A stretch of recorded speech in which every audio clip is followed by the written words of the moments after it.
I'm gonna go over this calf compression sleeves from the company BLITZU, the BLITZU Calf Compression Sleeve. You know what? Be active, stay active. So you can kind of go over all of the benefits right there that this actually helps with, because I do a lot of running, and a lot of times my shins, I get shin splints, and I needed something to help with that. And you could see all of the benefits that this actually helps out with. And I highly recommend these things. I put it back in the package for this video, but I've been using these for probably about 3 months now. And here's some wash instructions. You know, you machine wash, tumble dry, do not bleach, do not iron, and do not dry clean. This bag is not a toy. If you need to be told that, maybe you want to reevaluate whether you need to be running around.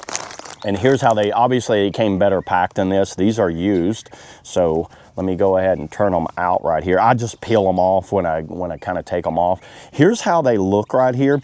Now they have these kind of curves right like that, and that's going to go down the sides, and this goes down the front. The logo will be in the front and back like that. So I'll throw up some video of wearing these things and kind of like walking around and show you guys how they look on. This is something I recommend for anyone that's doing any type of running, or maybe is standing on their feet all day long, whether it's in fast food or any type of job where you're on your feet all the time and you don't want to wear a sock that goes all the way up. You just want to run these sleeves. This is something I would recommend because it stays a lot cooler and it helps out. So yeah, there it is, everybody. That's all I got on the BLITZU, you know, calf compression sleeves. See you on the next video.